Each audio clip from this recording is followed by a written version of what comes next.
Plunging into the icy waters surrounding Scandinavia, divers Jonas, Dahm and Douglas hunt for vessels long lost to the ocean, what they call the ghost ships of the Baltic Sea. Dahm and Douglas are history lovers and longtime friends who've devoted some 25 years of their lives to wreck hunting and research. While many of the barnacle-clad vessels claimed by the Baltic Sea have lain in wait for centuries, some are in remarkably good condition due to the preservative effects of the water's chilly temperatures. On dives, Dahm captures haunting photographs.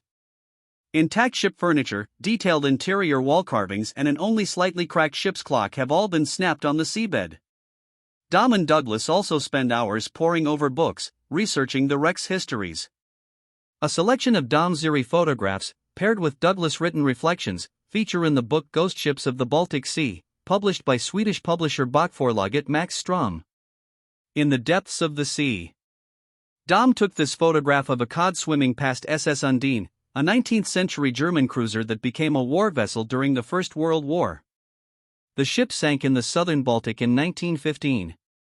Dahm took this photograph of a cod swimming past SS Undine, a 19th-century German cruiser that became a war vessel during the First World War.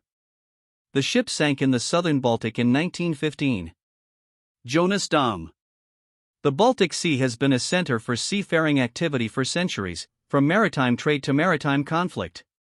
Inevitably, that means a long history of ships claimed by the waves.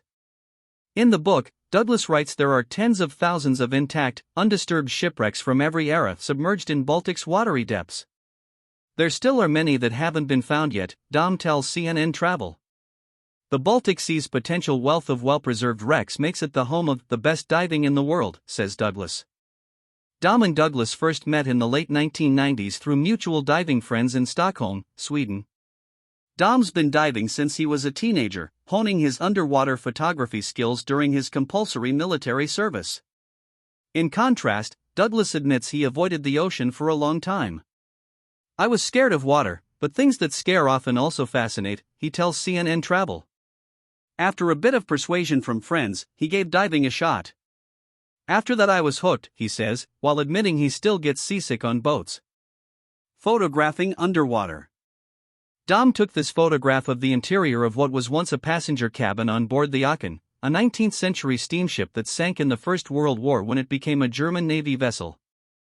Dahm took this photograph of the interior of what was once a passenger cabin on board the Aachen, a 19th-century steamship that sank in the First World War when it became a German Navy vessel. Jonas, Dahm.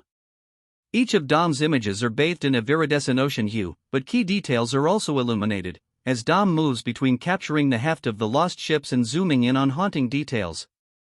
In the book, Douglas writes about how the divers used darkness to our advantage. Balancing the natural light from the surface with flashlights and covering as much as possible of the wreck site is the goal, he says. Photographer Dahm, who uses Nikon D850 and Fujifilm GFX100's medium-format cameras, works with other divers to maximize time spent under the sea.